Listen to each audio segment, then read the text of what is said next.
Welcome to the Ogden Arts and Adventure Show, where Arts and Adventure summits the airwaves. This is the Ogden Arts and Adventure Show with Oberndorfer and Long. Oberndorfer's out of it. It's been a week. He took a week off. He was in Sundance, and that's all he can think about.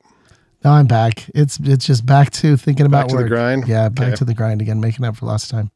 I'm R. Brandon Long, and then Todd's over there figuring out life. We are your hosts for the greatest arts and adventure podcast in all the land. We had some guests from the Gulf Foundation scheduled, and we'll call them out. They're not here. I don't know where they are. I text them. I don't know. Were they expecting next week's show? Yeah, maybe. So maybe they'll show up next week. Yeah. And then Todd just went ahead and booked some arts guests for us. So we do have Mariah Marketing Coordinator for Ogden Contemporary Arts and Kasey Lindley, Program Coordinator for Ogden Contemporary Arts. So thank you, Todd, first of all. Yeah, and thanks for being spontaneous. Yeah. And this is kind of how we do it sometimes. It's helpful, too, that you're neighbors. Yes. Like we can see you. And then we have Junior in here. What's her name again? Chloe. Chloe, and she's busy, and I don't even know if she can hear what's going on in the world right now. What's Chloe watching or listening to? She is watching some sort of educational app. Fast and Furious 7 or something, yeah, is that? I think so. Is that? Yeah. It's like a puzzle. Yeah. It's like a maze. It's a maze. Yeah. Very good on the app. Okay, so Todd, you want to start us off with an update from Sundance? What was your favorite movie? Or? I did end up going out from like the good old days. I was out there the entire week. And so one of my closest friends, who is a successful screenwriter and now showrunner for his own show that was just on Apple TV, their streaming service. Wait, what's a showrunner? Run, basically a show. And so this was an animated series through DreamWorks Animation called Curses. Look it up. It's super cute. She would absolutely love it. It came out on October. I can't remember, 27th. It was like right before Halloween. And I think it's 8 episodes, if I remember right. And there will be more. We're picked up for a second season kind of from the start. But anyway, he came out. He has a timeshare condo on Main Street, and so I crashed there. Yeah, so I was there Sunday through Saturday and did all the things. I think I saw about 14, 15 movies. There were some standouts. There were some that weren't great. I did 4 in a day, which was plenty. Jeff he did 5. He beat me one of the days. Yeah. His daughter goes to school at the U, actually, because he lives out at in LA. But his daughter does live out here anyway. She visited, and so I gave one of my tickets to her. Smile. Chloe's taking pictures right now with her. Nice. She's doing a podcast within a podcast. Yeah, I know. It's so meta. She's into it. Oh, that's fantastic. A couple of standouts. There was a documentary on Devo that was great that you probably would have enjoyed. I don't know if you're a fan of the band Devo, but I do love music biographies, documentaries. And so that was really, really fun. And then... let's see, what's another standout? There was one that Kristen Stewart did called Love Lies Bleeding, I think. Most of the movies that we see when we go out there, if you remember from previous years, are what we call midnight movies. So they're like genre movies, horror, sometimes horror comedies, that type. Remind me, she's Twilight, right? What's that? Kristen Stewart? Yes. Okay. Yeah.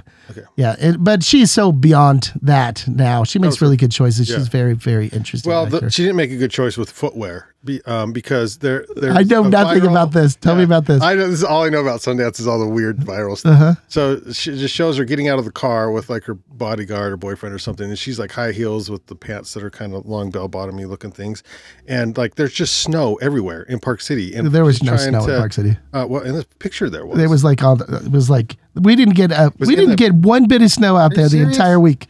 It was whatever was there before we came out. Yeah, it's just built up on the curb or whatever. But none on the streets, the sidewalks, yeah. So she was stepping over and it was like having a rough time holding on to her. I was safe wearing clogs half the time I went. Yeah, it just wasn't heavy snow. I was hoping, but at least there was snow in the mountains. There was snow on the on the curbs and things like that. I do enjoy that. Do you do like after parties and stuff? Like, what do you do when you're out there? Sometimes in years past, I could tell you the stories. These days, it's mostly seeing movies because even if you get your name on, a list, it's still a matter of waiting an hour or two to get in. And then once you get in, it's shoulder to shoulder, and usually don't have a place to sit. That's really fun a couple times. Doesn't it sound like a blast? But if you can get into like the rare ones where there's elbow room and, the ones that are really hard to get into, then sometimes, they're sponsored by, let's say, a vodka, so you get to drink a particular drink all night, and those are fun. This year, we just went to some lounges the first weekend. The way it usually works is the first weekend, everybody comes out. It technically starts on Thursday night, so Thursday, Friday, Saturday, Sunday, and then by Monday, Tuesday, the city packs up. The lounges come down, everybody leaves, and then it really turns into more of a locals thing for like Wednesday, Thursday, Friday, Saturday, Sunday, like the whole other half. And so that was the case this time as well. Okay, so worst movie you saw? There was a couple. There was one in particular that was it was a horror. So it was part of the Midnight series. I can't remember the name of it. They're not all good that come out there, and don't ever think that like because they make it to the festival that they're all quality pictures. Like I learned that a long time ago. There was one particular that on the good side called Hitman. That comes out, I believe, on Netflix. That looked really good. Yeah, did I send you a thing? So that's a director named Richard Linklater who also writes. And so I'm a huge fan of this director. He's like from Austin, so a lot of his movies have kind of have that feel. And so he did all the Before Midnight, that trilogy. Scott Glenn, isn't that what his name is? Or Glenn Powell. Glenn Powell. Scott Glenn is a different older actor. Glenn Powell, and so he co-wrote that one. And you knew Glenn Powell from Top Gun, yeah. I saw 3 movies last year. Top Gun was one of them. So. Yeah. So this guy did a really, really good job. So keep an eye out for that one. And so that was the third Linklater movie that I've seen at Sundance. He did Before Sunrise in like 94, and I started going like in 97. So okay, final Sundance question for you, Todd. Rub shoulders with some famous people. Who'd you meet? Anybody? There were a few people out there. Yeah. Mostly it was a matter of where we're located. Like you got him in your phone. I don't. Like, no, somebody asked at work today. Okay. Asked his contact list. Yeah. Yeah, no, somebody asked at work more today, importantly, did you take our coasters with the scanny barcode thing to kind of get people join our email for, that's what we should have no, we should definitely be following up. I think there's going to be some people. I think because of location and being between sort of lounges on Main Street, I just had a chance to see people walking on the sidewalks. And so I did see one actor that you're probably familiar with, Pedro Pascal. I was able to see him on Main Street. You know him, correct? Yep. That would probably been a big celebrity for. That's huge. Love that movie.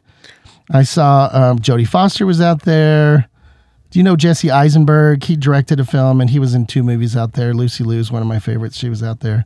There's an Irish actress named Saoirse Ronan that I was a huge fan of, and Alicia Silverstone. I like some of the older actors too. So no, there was a bunch out there, and then probably some that I just don't remember necessarily. So. Okay, it was a great week. I heard from, I can't throw him under the bus anymore. I heard from Troy. He says he had the 6th of February down for their date. And so I will double check my sources. We're good to go on the 6th of February. We're good to go on the 6th. So there you go. We'll see him on the 6th. But we do have, Mariah, have you been on a podcast yet before? I thought you were, but it was one. Not your guys' podcast. Not our podcast. So which ones have you been on? Sounds like you've been on many other podcasts.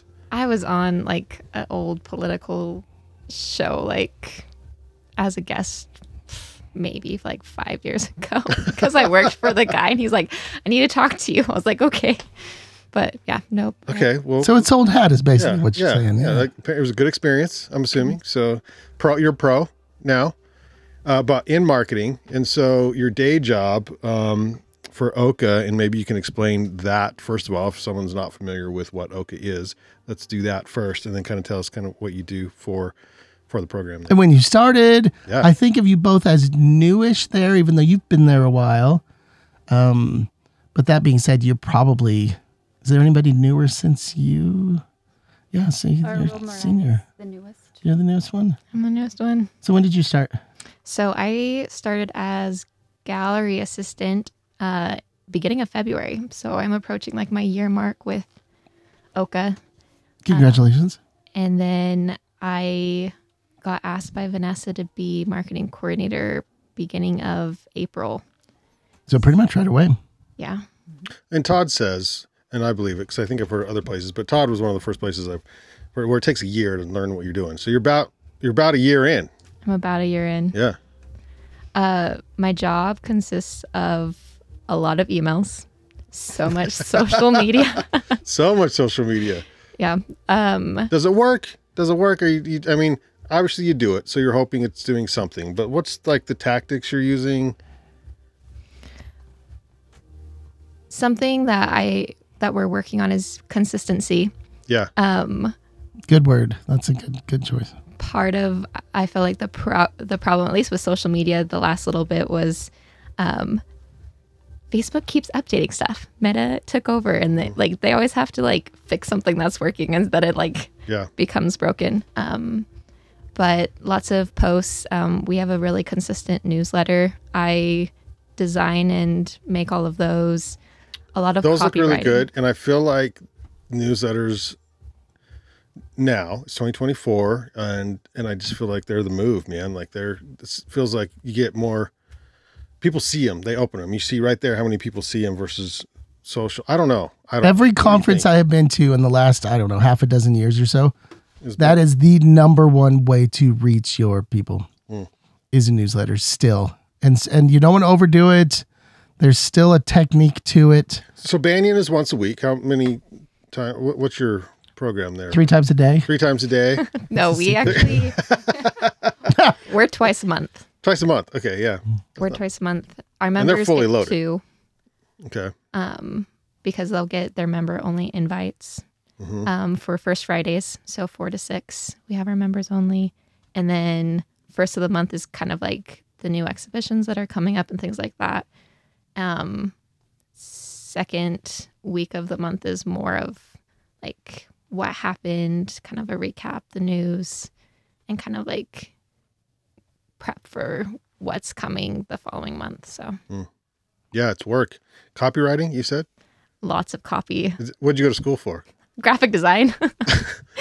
Graphic design's important. Todd did the same thing, right? I mean, he's good Yeah, at it. no, it's definitely, it's one of those skills my boss kind of sometimes wishes that I didn't have, because technically we have designers that work for the city, because I do work for the city, but I prefer to just do most of that stuff myself. Yeah. But that's not what I'm Okay. getting paid for. That's not the gig. But you But see- I you're like, can I do can't some believe basic this. things myself. I can do actually more than basic, but like I can sneak those in pretty well, particularly templates, things that have already been more or less set up. Yeah. We still do old school postcards, like exhibition postcards. I can do that faster than, what it would take to request it and get it done and get it back from the city, that type of thing. But graphic design's where it's at. But you're probably better and faster than I am. So I'm an English major, and when I worked for a real estate company as copywriter, English person next to a graphic designer, it was money. It was great because together, and we did have someone feeding us photos, like that kind of stuff. And so those 3, I guess, are money as far as marketing goes. I mean, that's all you need, because you can kind of navigate the social media stuff, I think. But if you can write well, design well, and you have good imagery, that's the basics of. So when you were going to school, I remember when you were going to school, of course. Todd. Yeah. He was my advisor. Yeah. I steered you in clearly the right direction. I will take credit for all of that. And so you knew exactly what you were going to do when you were graduating, right? You had this job lined up. You didn't know any of that, did you? No. Yeah. And so what was the plan? Did you sort of have a plan as you were finishing up school at Weber? So it's actually really interesting. When I decided to go back to school and I first met Todd, I was working for another marketing company doing their social media. And I always felt like I was missing something, at least like on the design end. Like I was using Illustrator, I was using Photoshop. I was really familiar with them, but I was like, I'm missing something design wise. So I decided to go back to school because I always wanted at least my bachelor's degree. I was like, this is the perfect opportunity. I wanted to do art. My parents were like, okay, about time you decided that you want to do art and not health. Good parents. Parents were on it. Yeah. No, we joke. I was like, why can't you tell me this like 5 years sooner? They're like, no, you're too stubborn. You had to figure it out yourself. But it's true. You got to, or else you got to figure it out. I think you had it easy with 5. I won't tell you how many years. There was a long stretch in there. Anyway, as you were. Oh, just I knew that I always loved marketing. I liked helping the nonprofits because I had several clients that were nonprofits that I did social media for. So I know, like, coming to be part of Ogden Contemporary Arts, like, I always knew I was going to like the work.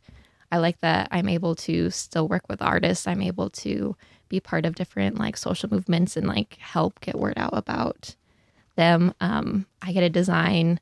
I get to work with really awesome people. Copy is definitely like my weakness, by the way. Kasey is the best person to go to, and I always have her check all of my copy writing. But yeah, no, I get to do a little bit of everything, and it kind of keeps all the itches scratched. Yeah. To say. So yeah, that's good. I'll tell you what, you were a standout at Weber in a couple of ways, and I used, I think, you as an example because do you have something to tell everyone? She's just telling me that she loves me. Oh, that comes later. Yeah. The lovey section's later in the show. But you were involved with a lot at Weber outside of your classes. yeah. And to me, that made all the difference between the graduation and what happens afterwards, because you started to get a little more dialed into the artists in the community. I'm assuming that helped put you in touch, or at least kept your eyes open. Was this a position that was posted? Is this through somebody that you knew? So I did Art Guild, and I worked for the Mary Elizabeth D. Shaw Gallery up on campus. Both of those, because of scholarships and stuff, was how I was able to get myself through school. And Molly Painter, very specifically, I graduated in December, looking for a job. January, February, she's like, "Hey, this gallery attendant like is part-time. Vanessa's great. Like, go to Ogden Contemporary Arts until you find like another full-time position." But like, Molly was my advisor for Art Guild. She was my boss at the Shaw Gallery. Like, without like those connections and recommendations from Lydia and other people on campus, like, I don't feel like my resume would have looked as good, because it was actually out of kind of laziness that I had like my really nice resume that I gave to Vanessa, because I had just done this really nice one to apply to all these other jobs that I had done. And Vanessa needed like a resume ASAP. And so I was just like, okay, here it is. And she's like, "You're really overqualified for this weekend gallery attendant position." I'm like, yeah, probably. But like, this is what I have. And so when the marketing coordinator position opened up, she's like, "Hey, will you take a look at this job description, see if it's something that you want to do, if you want to keep working with Ogden Contemporary Arts?" Because I was actually getting ready to leave for another job. And I was like, "Wait, you can mean I can like stay as full time?" And I was like, "Yes, absolutely, 100%. Mm-hmm. But you're right, Todd. And I just read an article on this about getting into college, as far as the extracurricular things that you're involved in and how important that is. But as a return student to college myself, when I went to early college, because my senior year in high school, I was in college, and I focused on that year. And then the year after, I didn't focus at all. And the year after that, I didn't focus at all, because I didn't know what I was doing. And I had to go through life a little bit. And then once I went through life and then went back to school, not only was I focused on the studying part, but I was like, how can I integrate myself into all the things that I'm interested in at the campus, which is how I ended up working for free at the radio station for a year, until they hired me on as news director. And then we started a specialty show, and then here we are. And so, but that's those things that you do, the extracurricular. If I was to give advice to kids going to school, if you have the time, pick up some extracurricular stuff in whatever you're interested in, because that's what gets you the jobs, right? 100%. Yeah. Oh, it's completely true. Even if you aren't in school, we've been saying it for 14 years now. Just reach out to us. We'll put you in touch with the people. Like, we know the people you need to talk to. And so if you want to work locally, and by locally, I mean anywhere from, Logan to Provo, then you just have to put yourself in the middle of that mix. And, which is what you've done. So, okay. So before we get specific with events and things that are going on at the gallery right now, what's your favorite thing to do? What do you look forward to doing each week? What excites you the most? What inspires you as an artist, as a arts administrator? Is this a question for both of us or specifically? It's a nice little transition, but we'll start with you. The thing I look forward the most, I think this, like the last couple weeks transitioning between shows has been fantastic. I really like collaborating with the artists and seeing like the transition of new work coming in and just the gear up between like all of the news outlets that I get to work with, because I send out like a big PR blast, and it's always exciting to be like, hey, this person like picked up this and they want to write an article. Like it's just the exciting thing, because our excitement's like transferring to other people and the word's getting out there. And what's it feel like to know that? I'll whisper so she doesn't hear, but Ogden Contemporary Art is the shit. Like, it is a great gallery. No, I mean, it's a great space, and it is a renowned space from north to south in Utah, and pretty much just the Intermountain West. And so what's it feel like to work there, knowing that it is such a cool gallery space? Yeah, do you know that? Because Todd works outside the area, but you guys know that? Yeah. I know that. You know that. Yeah. I mean, I know we're known. I go down to some of these different events that Vanessa sends me to, and they ask where I work. They're like, oh, with Vanessa. Like, I feel like everyone knows Vanessa, and they're like, we love the work that she's trying to do. It is just an incredible space in our little Ogden. Like, it's miraculous that it all came to be here in this space, to have this incredible contemporary art space here. And so every time I come in here, even if I don't have a chance to swing by, just knowing that it is over there year after year is just, it's incredibly inspiring. And that's from somebody who kind of does the equivalent in Salt Lake, but knowing full well that this space is up here. So what about you? What do you look forward to the most in your job? And let's learn a little bit about what you do as well. Well, I definitely look forward to meeting the artists that we're working with. I really look forward to working with our partner organizations, and I get really excited about the youth arts education classes that we get to offer, and then inviting local artists that I really admire to teach for us as well. So how'd you get your gig? Well, so it's kind of a long story. I met... This podcast is anywhere from 49 minutes to 2 hours and 20 minutes. Okay, great. You take your time. Yeah. So it definitely has to do with Vanessa. How do I condense this story? So I kind of... Start in third grade. Okay. You can let it breathe a little bit. It's all right. Yeah. I'll try to summarize it, but I grew up in Utah and then went to school on the East Coast and would move.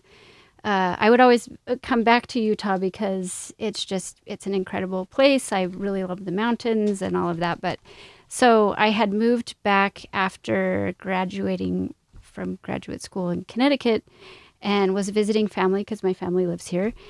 And I was at the time living in Florida, and I had a group of friends that I went to undergrad with. We had a collective, so we would put on shows, and they were super fun. And so I had moved back to Utah and was kind of looking for my people, the artists. And I actually wasn't very familiar with Ogden. I was living in Provo at the time and was just kind of looking around. I think it was on Facebook, and Vanessa was part of a collective, O-Town Arts. I think this was in 2013, but they did an open call to submit your work for a show they were having. And so I was like, oh, this looks pretty cool, and I can meet some local artists. And so I submitted and got into the show.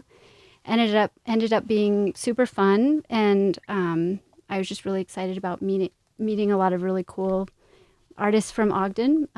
Where was that first show held? So it was in a warehouse, on the to the west of I-15, I believe. But I don't know. It was really fun. And then they had another one, and I submitted to that. And I met a few Weber State people, Adam Bateman and Matthew Chaburka. Yeah. They. Do you know who those people are, Todd? Yeah. So they wanted Chaburka, Adam. Yeah. But I don't know. They really enjoyed the piece that I had in the show, and then Adam invited me to have a solo show at CUAC. This was about 11 years ago. But anyway, so Vanessa and I really connected. I went to her show at UMOCA when she had a solo show. She made really cool sculptures. And then, I don't know, we just kept in touch. We followed each other on social media. I kind of have been nomadic. So I've lived all over the place and moved back to Utah. And Vanessa had just started the Artist Factory program and invited me to teach. And that was like a little over a year ago. So started teaching at Youth Impact. And at the time I was transitioning out of a job, and I let Vanessa know. I was like, do you have any openings? I'm leaving this job that I was working for. And then anyway, so she was like, yes, I do. And so we just started. And also I was showing at Ogden Contemporary Arts too. So I don't know. It was kind of a long history, but... No, it's a good history. I love how much crossover, because I had those same conversations with Vanessa about keeping an eye out for a job for me at the time. Mm-hmm. And I think there's a little bit of crossover between some people that we know and work with and everything. So when did you start there? Well, okay, so I started teaching for Vanessa for the Artist Factory program. I think it was in the spring of... Yeah, it was in the spring, and then I transitioned into the program coordinator full-time salaried position last December. Yeah, last December. So it was a gradual transition, but I feel like it was serendipitous in a way. So what do you do now with them? As the program coordinator, obviously you oversee the Artist Factory program. Programs. Yeah, so we do... So I coordinate a lot of the arts education programming, so I will invite the professional local artists to teach workshops with our partner organizations. We're growing pretty rapidly, but so we work with Youth Impact of Ogden, YCC Family Crisis Center, Boys and Girls Club of Weber Davis counties. We recently worked with the Weber Valley Youth Center as well, the Juvenile Detention Center, did a mural there. Oh, cool. Awesome. But basically, we're kind of like curating artists in a way to come in and teach their skills and expertise to mostly at-risk youth. It's usually after-school programs, summer classes, but we keep really busy. And it's really fun. And the kids... inspire me every day, and the teachers too, I think. But they're kind of the best. Yeah, that's mostly my job, and then I do help with exhibition programming as well. We have events on occasion too, like outside of that. And then I do the exhibition tours as well. So we keep really busy. Let's talk just a little bit, just to get to know you a little bit better. Like, what kind of art do you do? I do all kinds. So I am a mixed media artist. I started out as a painter and then kind of grew from there. It's kind of like being a kid in a candy shop. You start learning all these different ways of creating art, and then I just really enjoyed all of them, so wanted to combine them. But it's all based off of painting. So more recently, I've been... Well, actually, in the last 10 years, it feels recent, but using digital media as well to play around with painting. But so it's primarily painting, but then expanding from that, installation, a little bit of performance, very experimental. How fun! Yes, I try. That's how I describe it. If I'm having fun, then that's. Oh, that's what it's all about. I'll tell you what. I knew so little about digital painting. I think it was actually Matt Chaburka when he kind of was getting harder and harder into that. Mm-hmm. that I saw what was possible, and then the scale that he would work, and then he kind of mix with, just paint That as blows well. my And mind, 'cause- it's pretty cool stuff. And so much of what I'm sure maybe he works bigger now, was just he did on his little tablet, right? And then it ended up getting printed ginormous on pieces of metal or, whatever he would do. And I love it. How fun. I never really got into that too much, but I fully appreciate it. And I fully appreciate like the scale too. I think that's amazing. Well, and then you can do animation as well and like project onto stuff. And it's like, there's so many possibilities. That's It's fun. pretty fun. Do you have another little artist next to you right there? Yeah. She's, She's playing this game. I can see it from here. I don't know what game it is. She's crushing. it's Wreck-It Ralph. It's like It is one of the most Wreck-It fun- 100% Wreck-It Ralph. I see Ralph right there. It's kind of like Super Mario's brothers style. It's really fun. What do you have her do? Well- What's she enjoying? So I've been really fortunate. I've worked for arts organizations that have been very family friendly. So when I had her, I was working for the Honolulu Theater for Youth, and they allowed her to come to work with me. So after the Honolulu Theater for Youth, I worked for Donkey Mill Art Center, and just all of the organizations that I've worked for have allowed her to work with me. So she has been very exposed to the arts, and she just kind of hangs out, and she makes her own art. She loves to draw right now. Yesterday she just made a comic book. So yeah, and I always ask her to tell me about it. So she'll just get like really into detail about what she just drew or painted or. Oh, thanks so much for sharing that. Yeah. So I hear that I actually found out about just yesterday when I was talking to Vanessa that you curated the show that's opening on Friday. I did. So tell me about that.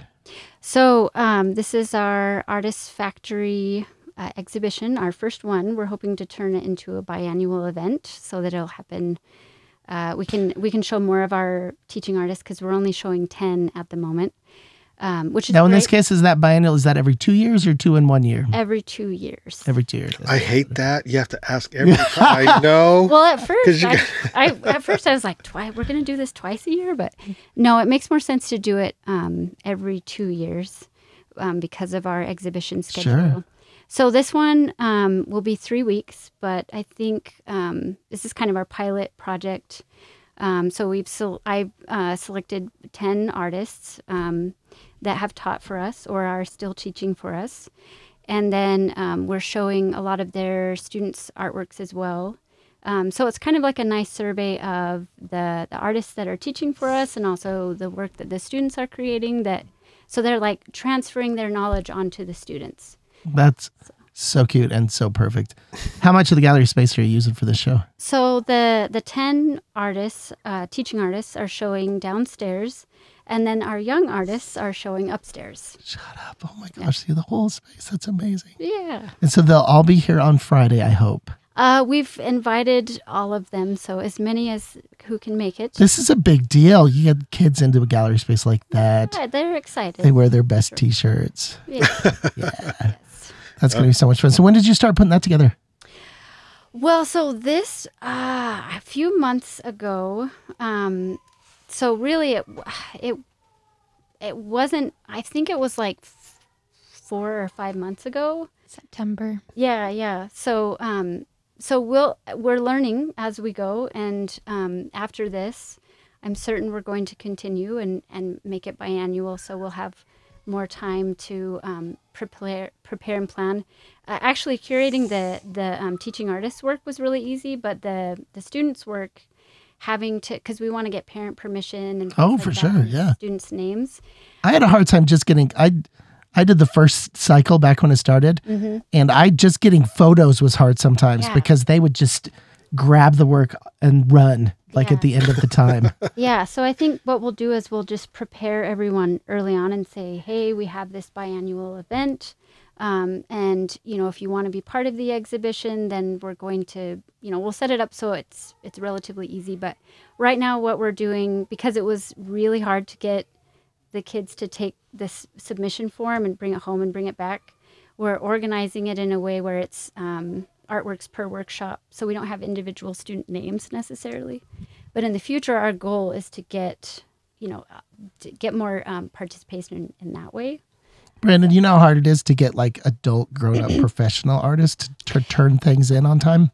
Really hard. Like statements Really hard, and just like the most basic things. Yeah. It's difficult. It's real difficult. Yeah. Yeah. The I creative type. missed the age of the kids though. Like sorry, I missed that. So the age range is 5 through 18 plus, but Just barely in missed it. this exhibition it will be 5 through 18. 5 through 18. So what kind of art is represented? Well, so we wanted to have a nice range of work. So we have printmaking, we've got sculpture, we have there's a social justice performance, video, painting, drawing. So the whole spectrum. And then which of the older professional artists are represented in the show?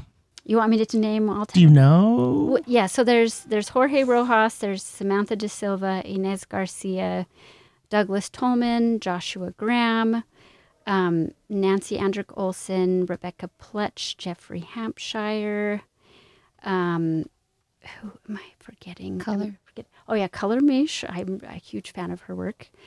And then... Did we say Nancy? I don't know if we said Nancy. Yeah, we said Nancy. We may have hit the number. I think we Doug. might... Doug. Yeah, I said Douglas Tolman. I know, I'm always trying to... I know all of these artists very well, but it's like I have to just rack my brain. That is an amazing lineup of artists. Yeah, And a lot of those artists I work with down in I- Salt Lake, so it's great. Yeah. I admire all of them. They're all really incredible, and I've been really grateful that they've been able to, put aside the time to. A lot of them have to commute up here too. Oh, yeah. And they've just, but it's it's really rewarding, and It's rewarding and it's rewarding. Did you know, Brandon, that they compensate their artists, like their professional artists? These aren't all volunteer. Like they're paying the artists that's to do awesome. these good things. we try to pay. I think a lot of people would probably do it just because. But, artists need money too. So They What? do. yeah, meaning that that's amazing that you're able to do it. And it's not just a little bit, like it's a fair amount. Like it really is Yeah, a it's fair pretty. amount. We try to keep the wages pretty competitive, and we coordinate all the supplies. We buy the supplies. We try to make sure that the teachers don't have to buy anything out of pocket, and if they do, then we reimburse them. So I love it. So how have you been promoting this show? Social media. What do we have to look forward to? We have the opening on Friday. Any other events or anything we should know about? So Friday, 4 to 6, we have our VIP members only, as well as like all of the artists and the different organizations will come to our happy hour, and then open to the public 6 to 9. We do have the artworks up for sale, and so we'll kind of feature each of the different artists kind of throughout the 3 weeks and their different art pieces. So a very generous amount of each of the artworks purchased will go actually back to the artist. Yay. And then part of it will go back into OCA for continuing further programming. So Emily Hawkins. That's what I forgot. And I love Emily Hawkins' work, but that is job the 10th remembering. artist. Yes. I would have a hard time remembering. You did a great job. I think that's great. So what else we got to look forward to? You said that's up for 3 weeks? 2 weeks. 2 weeks. That's a lot of work for 2 weeks. It is. The Finch Lane Gallery, we do 6 weeks, and 6 weeks seems like a short amount of time for the work that goes into it. So that's a short amount of time. Totally worth it.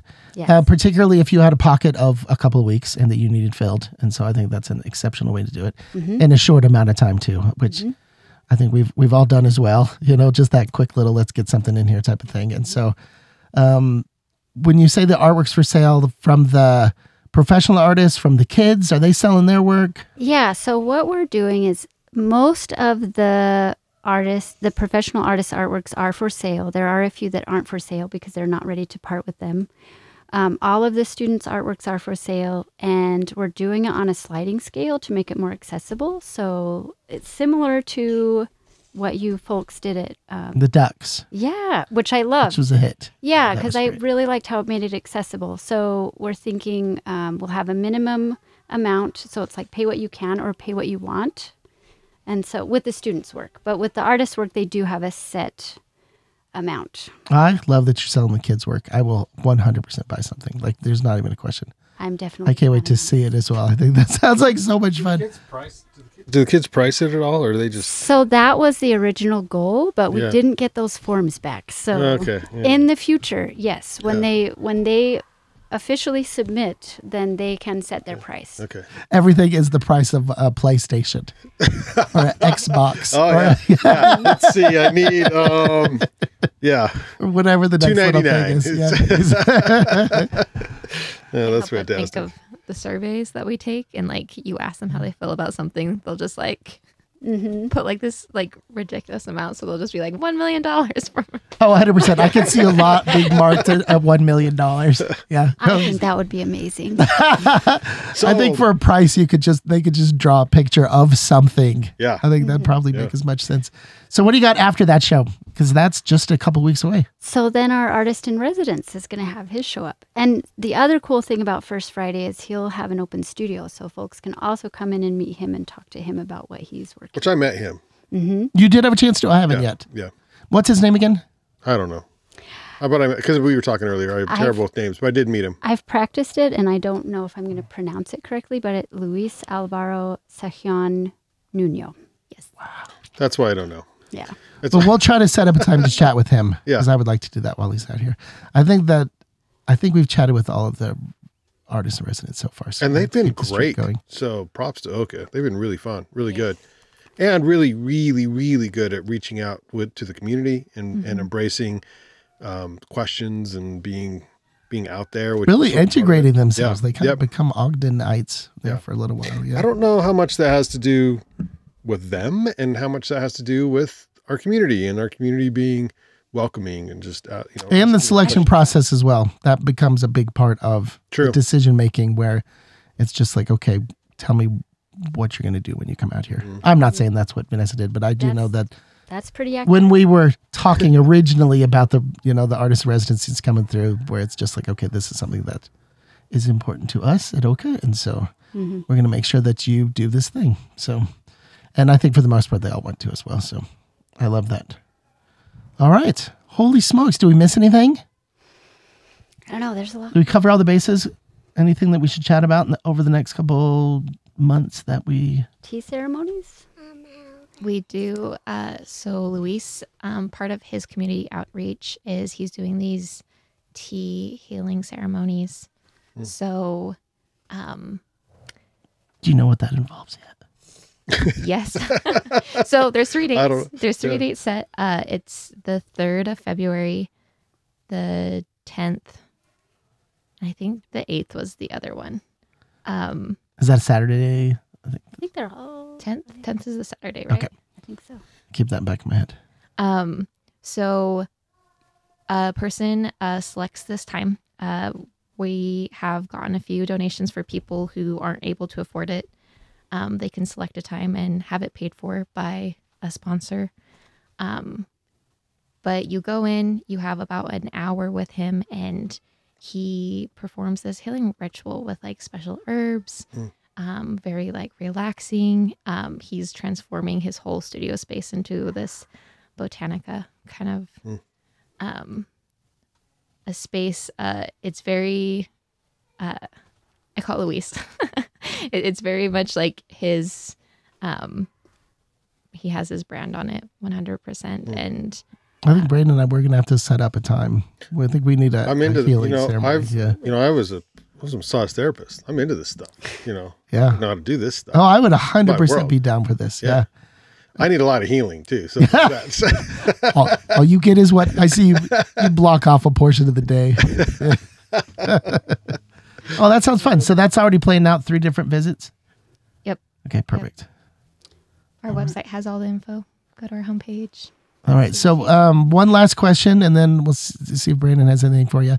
Vanessa's not here right now, and so we need some dirt. Where is she? We're missing out. We need some dirt. So everybody says how great she is.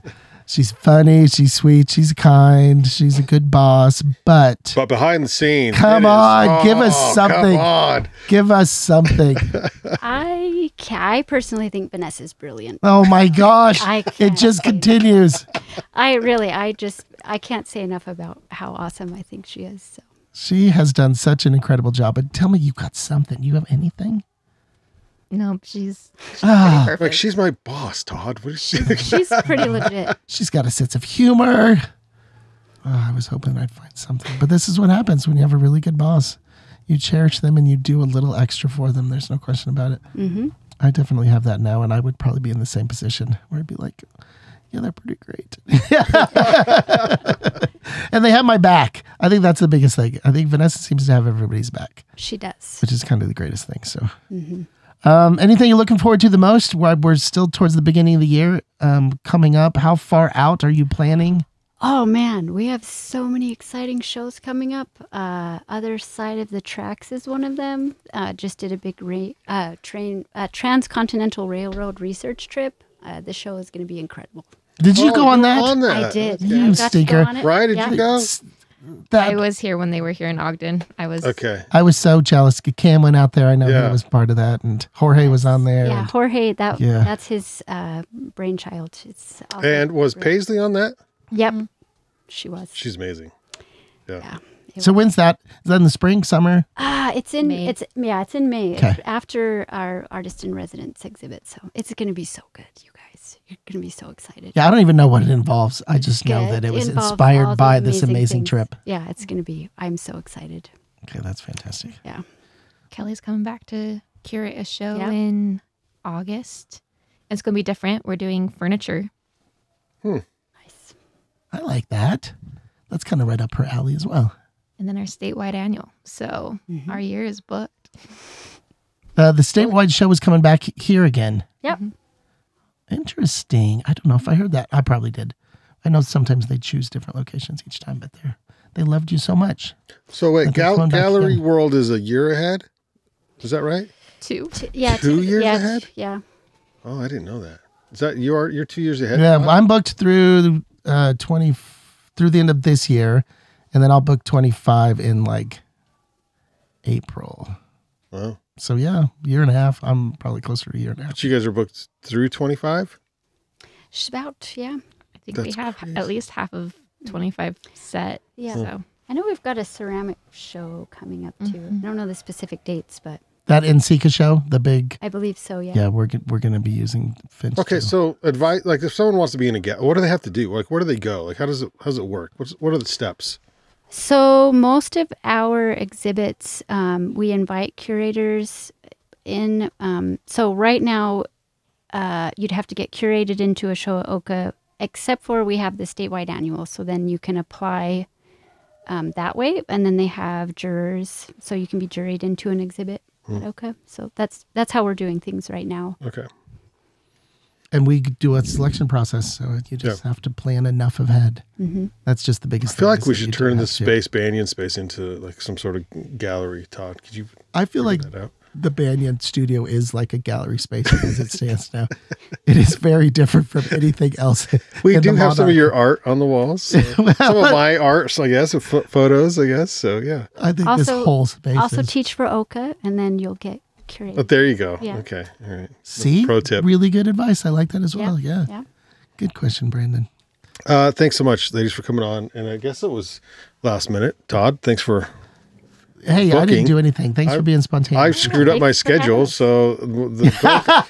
so But we know we're good on February 6th. yeah. And Troy texts back, and he said, "Oh, phew, good. I'm 30,000 feet in the air over Florida right now, so Excuses. he wouldn't have made it. we were waiting. We even gave him like 15 minutes. Oh, I It's know. like, It's true. Come on, what are you doing? Sorry to keep you both waiting. Ugh. Oh, no. But No anyway, worries.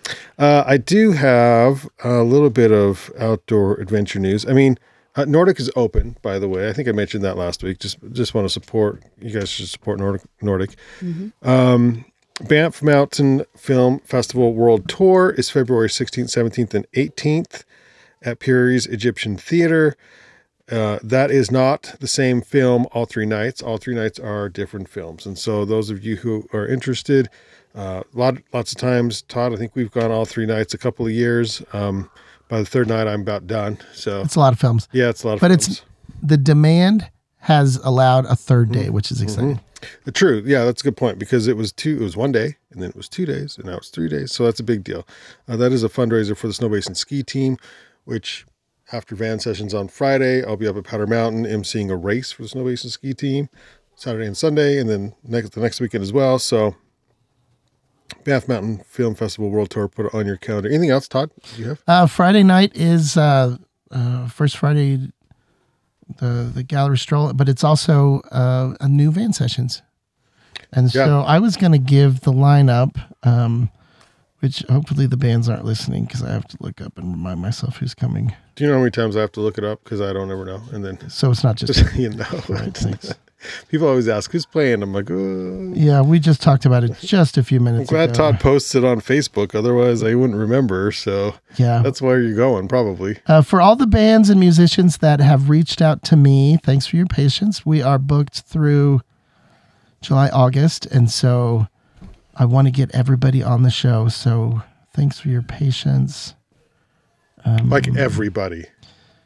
Not everybody, and you know who you are. I've warned you. You're just not yet. Not yet. Okay. But we're just. So Todd has standards, I to. guess. Yeah. Oh, What even? I guess. Yeah, this is kind of the nature of it. Okay, so I made it. So 3 bands. Dust Bowl Collective is at 7 p.m. ish, and that's funny. I even put ish in some of the Ish, graphics yeah. now because who cares when we start? yeah. Branson Anderson, which I'm very excited about, is 7:45. Band sessions fave. We haven't had him on in Return quite artist. some time. He is typically touring out of state, so I'm really happy to have him. And then 8:30 ish is Bad Luck Brigade. So come check us out. You know that's going to be good. Love it. Awesome. And then we can lead that into our van sessions send-off song. But I want to say thank you to Banyan One for powering today's episode of the Ogden Arts and Adventure Show. Listen and subscribe to Ogden Arts and Adventure on YouTube. Look for us on Facebook, Instagram, Apple Podcasts, Spotify, thebanyancollective.com. There's a party going on out there. What's going on out there? DM us on Instagram at Ogden Adventure if you want to be on the show. Thank you so much to our guests here, Mariah and Kasey. I appreciate you being on the show. Thank you.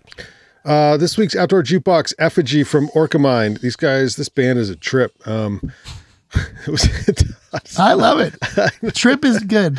Trip is good. OrcaMind, this is Effigy, as recorded on van sessions at the Monarch. We will see you on the next Ogden Arts and Adventure Show.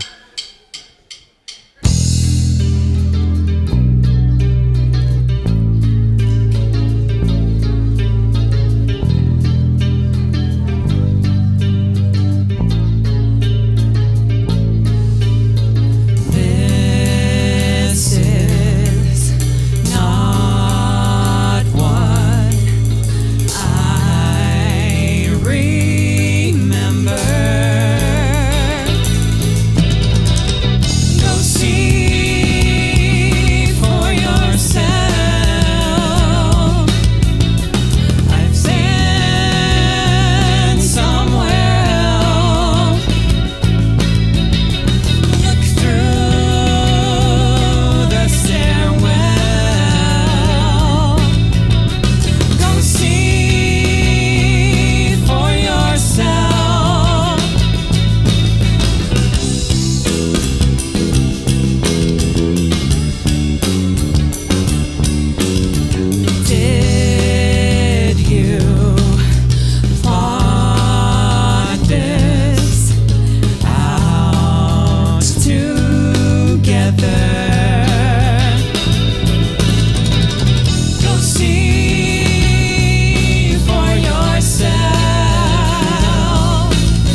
OrcaMind on Van Sessions.